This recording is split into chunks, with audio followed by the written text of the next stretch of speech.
But I think what it is time to bring up, I mean, and in fairness, the community's been talking about this for a while, and some people have really strong feelings about it, one way or the other. We are now 9 years officially into the Game Pass experiment. And I think it is fair. I don't say that in like a derogatory way. Like it had never been done before. Like especially a major first party trying to create, by their own words, I don't know if they ever literally said this, but we all understand Game Pass to be an attempt to be the Netflix of video games. And it was going to take a lot of money to pull off. And so, Microsoft's got plenty of that in their war chest. So we're 9 years into the Game Pass experiment. And so the question that I want to ask each of you is Game Pass, in the grand scheme of things for Xbox, I'm not saying for the industry, for Xbox as a business, because that's what all this is about this week, is Game Pass proving to be a mistake? Or, if we don't want to quite go that severe necessarily, is it sustainable in its current form, whereby day one releases go into the service? Like, people are not buying games on Xbox. We know this. They won't even give out numbers anymore. Some third parties are even not releasing or very skeptically releasing games, and they're not selling games on Xbox. So, Miranda, you first here. How much of Xbox's current self-imposed predicament is a result of the Game Pass experiment not going as well as they'd hoped? First thing I'm going to say, I still like Game Pass. Yeah, I think it's very... From a consumer perspective. Yeah. Consumer perspective. Don't get me wrong. So, yeah, go ahead. Yeah, it's like the consumer perspective is like, Game Pass rules. Like, it is so convenient for finding so many different games, trying smaller ones. Khalif, as you're saying, like, it's the indies that hold, or like smaller experiences that hold a lot of this together in the meantime between development cycles. And I think Game Pass really lends itself to exposing yourself to new kinds of games, new developers without having to invest much. That being said, I do think Microsoft has put itself in a strange place with how it expects success. And I know they do have some metrics on like how much people play with Game Pass, as far as like how much time have they spent within the game? Like, did they finish this game? Like, there are ways to track that. And I think that is informing some of the changes they're looking at now. But I do think at the end of the day, because they are so married to the subscriber bottom line, as I was saying earlier, when they make a massive mistake, like raising the price too much to the point where everybody just cancels because it is too much, especially if you have the higher tier people who are paying more per month canceling in mass, you're kind of risking something fundamentally challenging. Like, if you put all your eggs in one basket, like, what are you doing? And so I think that's maybe also why we started seeing the move away from exclusives, right? So it's like, okay, if we can sell these games on other platforms, that helps supplement Game Pass in some way if we're losing subscribers. So going back to being exclusive, still having everything in there except for Call of Duty, because of course that is another big thing that people buy. There's like one of the things that people buy every year. And instead of just subscribing for a month, which is way cheaper than just buying the game, you get the game plus everything else. So I think they put themselves in a strange place for financial success, especially when we know like the system in the race against the other consoles, if we want to frame it that way, is just not selling the same way. Like, the Xbox is just not selling like the PlayStation or now the Switch 2. But I think Switch 2 is like in a different place, but that's new, right? I think that comparison, which we know that's not necessarily what drives their sales, but I think is part of this puzzle piece as well, or as a piece of this puzzle as well.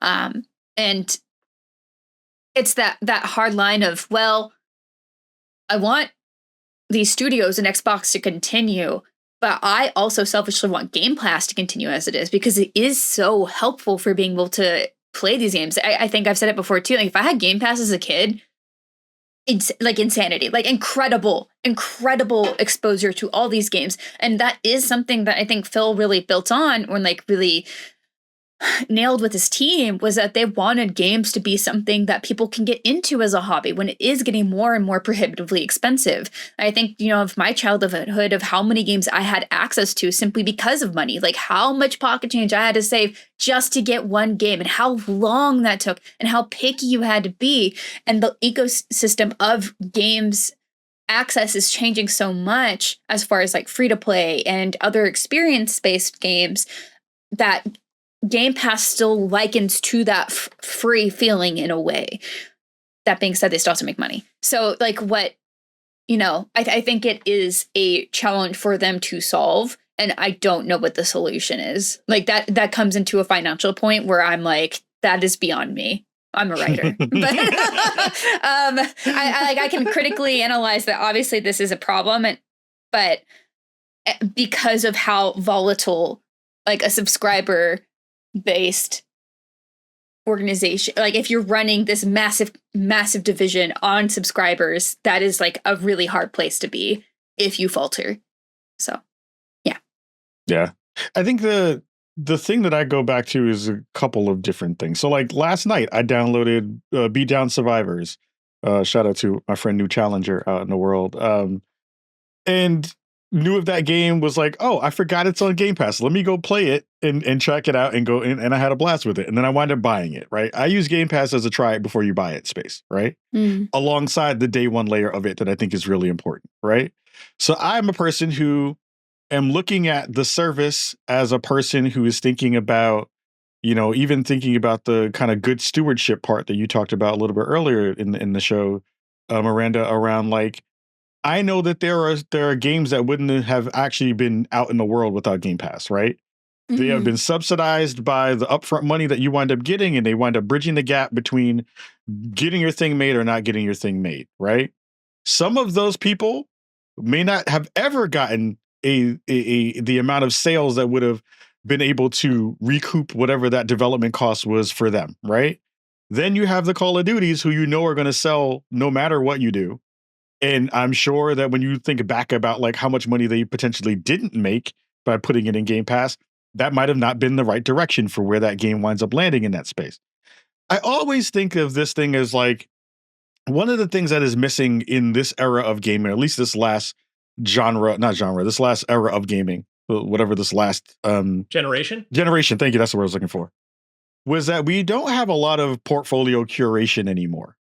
And I think what Game Pass does is open up a space where you are able to see and play a variety of things that you might not have ever touched before. And it might, again, do that thing of being like, oh, I want to support these folks because they made something dope and I think this is really interesting. Does it wind up hurting the entire industry where we see now some of those folks who are in that mix be hurt in a way that they didn't necessarily foresee? Absolutely. But I think we have now, like you said, have 9 years in. I think there's a space where if you are now looking at that conversation and you go to Xbox and say, hey, I want my game on your platform, you have enough people that you can talk to in the development community to be like, is this, you've made a game that's similar to scope that my game is in. How did you see that kind of work out for you? And you can make a good decision there to be able to say, well, maybe this isn't for me. And maybe I need to do the traditional route and go put it on, multiple platforms, put it on Steam, put it in all these other places where you think might give you the most benefit for your potential growth on this kind of game. I think there's a lot of space that we don't know. And again, I will also raise my hand and be like, I don't know anything about how that thing works in the back end. I don't know what I haven't made a biz dev deal yet. You know what I mean? I haven't done that yet. So I don't know, but I do think that like there are always going to be benefits. I think the thing that comes back to all of these conversations is that we're still talking about risk, right? Yeah. And we're still talking about making a bet. Phil Spencer made bets. Xbox made bets. With Don Matrick made bets. Like everyone is making bets. The thing that we don't know is how many of those things are going to pay off, how many things are going to tank, and then how many of those things are going to have to be readjusted for, again, a moving target that is consistently changing. that consistently changes based on the market. No one knew that we were going to be in a silicon and AI crisis now with hardware. No one knew that we were going to have the COVID part of it that I talked about earlier. No one knew that Roblox and Fortnite were going to become the biggest things on the planet and suck up so much of your time alongside social media and TikTok and all those other layers of stuff. No one knew that stuff. You know what I mean? So we're all trying to get in where we fit in while also trying to figure out where things are going to be and forecasting as far as you can. But it's all a moving target. And those things are the thing that is the most important is how do these companies adjust quickly? Right. Can you make, like, they made that change really fast when they saw, oh, we're hemorrhaging a lot of subscribers here. We need to readjust that and figure out what that looks like. Now in Asha's kind of new space, she's going to have to consistently think about how fast and nimble they can move to adjust to all of these market changes that are happening that are self-imposed, historical from the brand, and going to be coming in from all the things that we're now seeing alongside tariffs, alongside weird things that are happening across the geopolitical spectrum. All those things are going to be tied to the way that business works in the video game space moving forward. And you can't deny that. So that's going to be the space where we wind up seeing the most change. And I think now that they're being more transparent with some of these things and ripping the Band-Aid off, it doesn't help the developers who are going to be hurt, but it also gives people the space to understand what is actually kind of happening when these discussions wind up popping up. I'm glad you mentioned curation because, first of all, there are plenty of Game Pass success stories. I've talked to plenty of developers that plenty of them have put out press releases where like they've been huge on Game Pass, bigger than they would have been, without that sort of spotlight on them. So I don't want to sit here and make it seem like I'm saying that Game Pass is this like complete total failure. Game Pass is the devil. No, I'm just playing. In any sense. But I'm so glad you brought up curation because if you're playing the unlocked drinking game at home, buckle up. This is again, like they had a thing that they could still bring back called Xbox Live Arcade. No. Oh man. To your point, Ka, when you said that you use Game Pass to try stuff out, yeah, Live Arcade games, part of the mandate of the program was that every Live Arcade game had a free playable demo right at launch. Like it was part of your certification and submission process as part of getting your game out on the Xbox Live Arcade platform. There is the Indie Select thing now that I get press releases from the PR team every now and again about. But I'm telling you, it's just, I think Live Arcade could still be useful in 2026 and beyond, given prominent placement, give it its own tab on the dashboard, like Game Pass has its own tab, and you curate that with editorially minded voices within Microsoft, as it was back in the day where when you are getting a cool selection of like 4 or 5 games in a given week of like, hey, it's Live Arcade Wednesday. Here's what's out. Here's what we've got for you this week. So I just wanted to throw that out there. But yeah, like I put this out on my social on Twitter the other day. And I got to say, I got a ton of really great, thought-provoking, excellent responses. And the thought was, and I've started to bring this up earlier, and is Game Pass, Miranda, you started to go down this road as well. I don't know if Game Pass in its current form is compatible with the idea of exclusives coming back to Xbox. And again, for anybody listening, I'm not trying to say that I don't want exclusives back on Xbox, because it would be cool to have some special stuff for the platform again. But I just don't know if with all of these margin challenges that Xbox is having, their inability to sell games, their inability to sell hardware, can you have day one AAA games on your streaming service, your subscription service, while also having exclusives?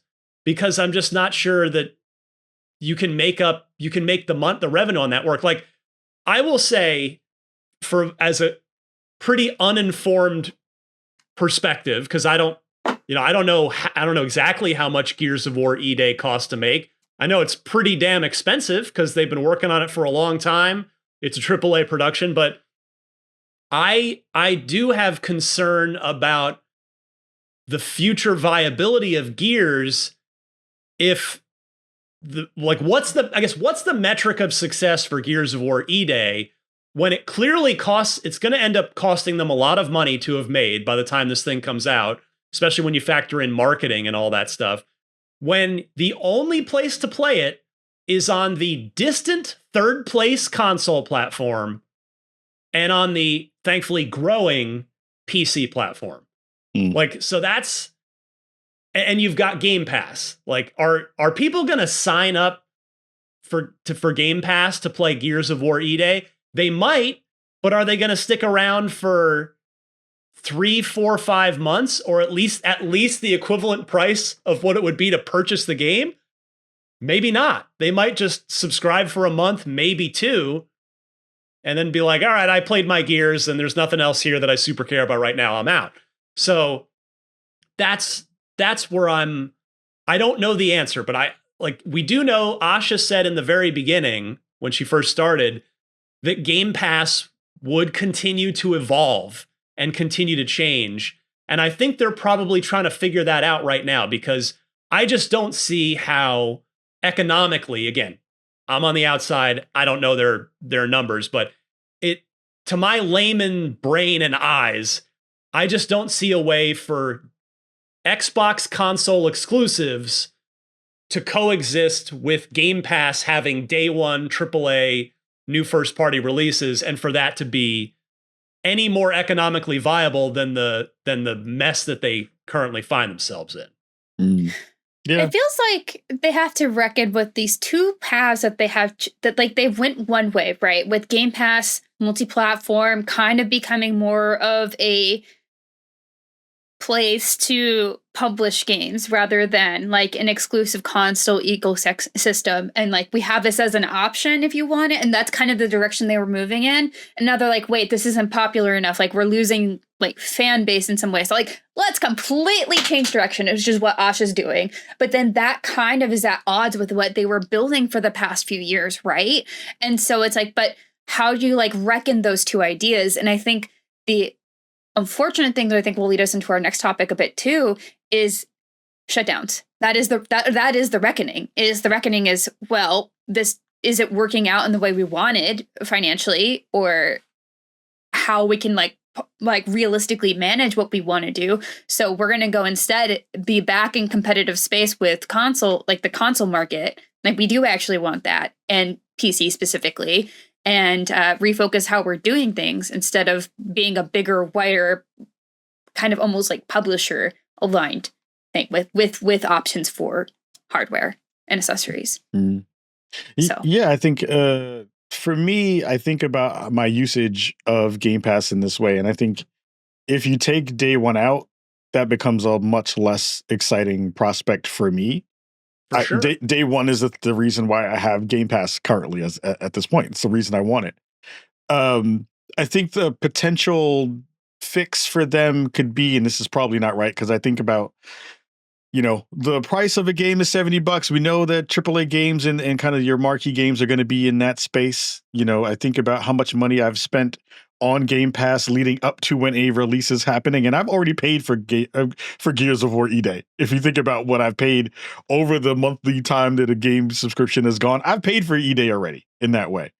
But I do think the people who are coming in and saying, I'm going to do this for a shorter amount of time, or I'm going to buy that subscription, play through it really fast, and then do that thing, that is a worry for a lot of folks in that space. I think that definitely is a part of that conversation in a way that doesn't necessarily help the bottom line for where you want it to be. And that's the conundrum that they're always going to wind up being in, unless they either remove day one stuff and give you either, if you are subscribed to that thing and you're not having those day one experiences, maybe potentially because you're a subscriber, you offer them a discount and say, hey, you don't have to spend $70 on this game because you're a subscriber. Yeah. Maybe we charge you 50. Right, we charge you 50 for it as opposed to the full 70, right? Like, maybe there's a balance there where you can kind of figure out some good language there, which then also again keeps your players a little bit happier. You then don't have to think about potentially what this game is going to go to Sony in this way, even though it probably should, because you still need the money. So it's really about just like, how do you balance out the value versus what perceived value, actual value, and what do you think is going to be there for you when you subscribe to the thing. But who knows? Like, again, I don't know where they're going to go from a pricing perspective or a space that's going to keep people happy when all of this bad, these bad vibes keep coming out, right? It's hard to sell the thing that you want people to enjoy and to be excited about, while also saying, hey, the person who just made that thing is not even going to be here next year or in the next 4 months, right? That makes that much harder to be able to say out loud. So as Miranda alluded, Yep. all of this grim financial outlook and a resetting of the business, which is code for layoffs, that appears to be happening. None of this is official yet as of this recording. That could change by the time you hear this. But what we are staring down right now are reports of Compulsion Games getting shut down, Ninja Theory getting shut down, and potentially Double Fine getting shut down. There could be more. There could be others. These studios, I guess, let me go through the news as it was here. So Compulsion is seemingly the closest one to actually confirmed. If it, again, maybe it is by the time you hear this, but they were founded in 2009 by a former Arcane developer named Guillaume Provost, who I've met, super nice guy. Mm-hmm. They made Contrast in 2013, which was really good. We Happy Few, which a lot of people liked a lot. I thought it was an awesome, and had so much potential. It didn't quite get there for me, but there was a lot in there. That was 2018. Gearbox published that back when Gearbox was sort of doing their little experimentation as a publisher. Then Microsoft bought them. And when we finally got South of Midnight last year, which got excellent reviews, and I played a bit of it, excellent game. Had a great time with it. Award winning. Yes, Yeah. That's Multiple very true. awards. It absolutely won some awards. So this is Kotaku is reporting that the Compulsion layoffs may total more than 90 staff just months after the studio advertised jobs for a new IP. Now, Kotaku said one source indicated Compulsion leadership is in negotiations with Microsoft over the studio's fate. And that's kind of the same situation with Ninja Theory and Double Fine, who are reportedly negotiating with Microsoft to potentially go independent. Now, there are all sorts of like big money questions that have to get answered. Thanks for checking out this clip from Unlocked, IGN's weekly Xbox show. If you enjoyed it, don't forget to watch the full episode at youtube.com/IGN Games. New episodes of Unlocked drop every Thursday on IGN Games, IGN.com, and your favorite podcast platforms. Thanks for watching, and we'll see you next time.